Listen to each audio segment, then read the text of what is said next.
letting our imaginations run away with ourselves a little bit more. Let's say 5 years from now, there's a global cyber attack, changes everything overnight. What role would you feel that Data Tribe and maybe your startups have played in preventing or responding to it? Jay, we're getting dark here, right? It's all, what are all the catastrophic possible ways that things could go bad? But over the next 5 years, if you look at the way that Data Tribe looks at things, is we're often working with startups that have founders that many times have come out of the intelligence community, or kind of other government situations where they have been kind of on the tip of the spear at looking at very over the horizon, kind of nation state driven offensive efforts back and forth against each other. And so they're looking at what can have the biggest impact. And so I think that helps our companies to drive, have a mission of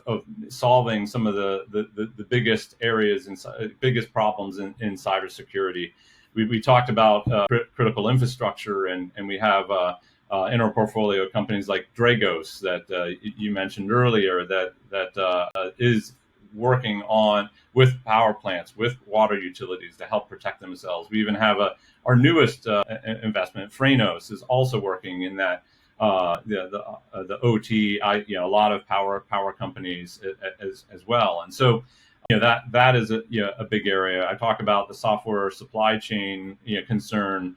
We've had companies that a great example of that is a Code DX that has worked in what's called application security. So kind of looking at how you bring all of the scanning of your software to reduce software bugs, and so that also is kind of an area. And so I think we're continually looking a little bit over the horizon, so that over the next 5 years, what is going to be the biggest problem that needs to be solved in cybersecurity, and then we try to find companies that can. And a more general sort of overview, how do you see the whole cybersecurity landscape evolving really, over say the next 10 years or so?